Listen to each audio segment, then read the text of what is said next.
حالات پر میں بات بھی کروں گا. میں ایک علاقے سے ایسے آیا رونگٹے کھڑے ہو جاتے ہیں. پچھلے بھی ایک جمعہ قبل میں نے بیان کیا تھا, بیان کر نہیں پا رہا تھا. میرے سامنے ایک مقدمہ ایسا آیا کہ حضرت ایک مسئلہ ایسا ہے, بولتا ہوں تو پھر عجیب سا محسوس ہوتا ہے میرے سے. ایک گھر کا مسئلہ ایسا ہے کہ 3 سگے بھائیوں نے اپنی بہن کے ساتھ مسلسل 4 سال زندگی کی. تینوں بھائی ہیں, سگے بھائی, اور پتہ یہ چلا جب وہ حاملہ ہو گئی, والے والوں نے یہ سب چیزیں اشکار کی. میرے عزیزوں ہمت نہیں ہوتی ان تمام چیزوں کو بولنے. یہ طبقہ, ہمارا معاشرہ, یہ کینسر کہاں سے آ گیا؟ زنا اتنا پھیل کیوں گیا؟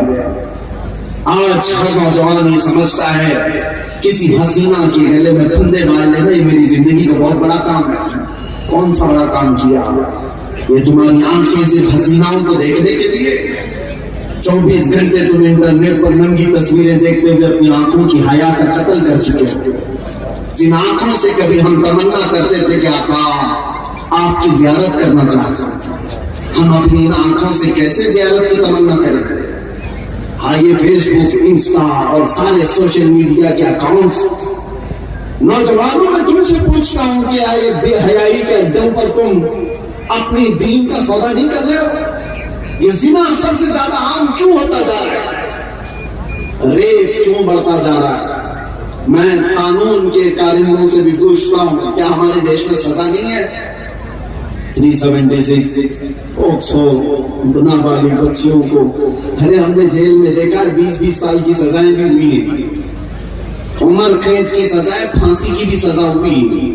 یہ اتنی گہری سزائیں ہونے کے باوجود بھی معاشرہ بچ کیوں نہیں رہا؟ ہر دن بچیوں کے ساتھ ریپ کے کیس کیوں بڑھتے چلے جاتے ہیں؟ یہ وہ پاش لوگ ہیں ہاں جو کہتے ہیں کہ ہم فیشنیبل ہو گئے, لیکن کہیں کوئی لڑکی محفوظ کیوں نظر نہیں آتی؟ وجہ یہ ہے کوئی بھی برائی قانون بنانے سے بند نہیں ہوتی, صرف قانون بنا لینے سے بند نہیں ہوتی. میرے عزیزوں, حالات پر بھی کنٹرول ضروری ہے, وہ میرے آقا نے بیان کیا. قانون زنا پر اسلام میں سخت ہے, سنسار کیا جائے گا. یہ تو آپ نے سنا ہوگا, اسلام میں زنا پر بڑا قانون ہے, لیکن اس قانون تک جانے سے پہلے میرے آقا نے سکھایا ہے نوجوانوں کو, عورتوں کو بھی, مردوں کو بھی, یہ کہ اس حد تک پہنچنے کی نوبت کیوں آئے؟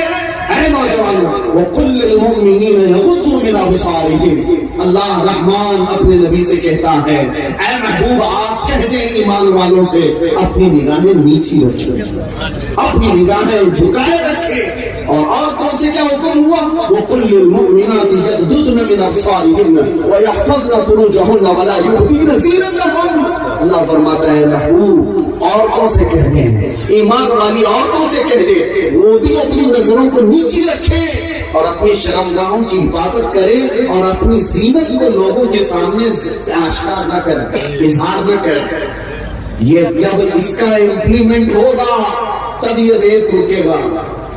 قانون اس سے بھی کڑا بنا لو, 40 سال کی سزا کا قانون بھی بنا لو, لیکن حالات ایسے ہی رہے, ادھر عورتوں کو ننگا کر دیا جائے اور مردوں کو آزاد کر دیا جائے تو یہ چیز رکتی نہیں. ارے انسان ہے یہ جہاں تنہائی پالے وہ اپنے اندر کا سارا شعلہ نکال کر باہر کر دے گا.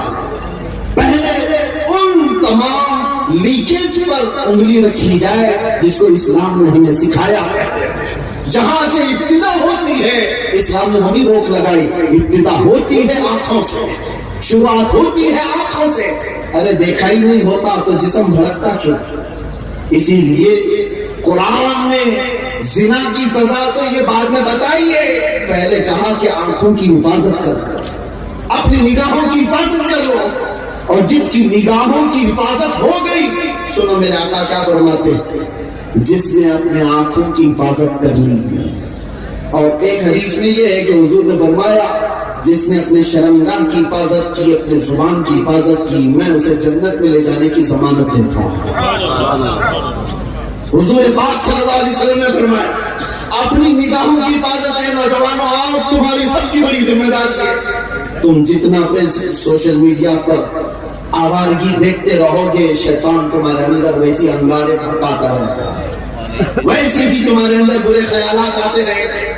اور جہاں کہیں تم نے ماحول پا لیا اکیلے پن کا، اپنا سارا وجود اس میں ملوث کر ڈالتے ہو.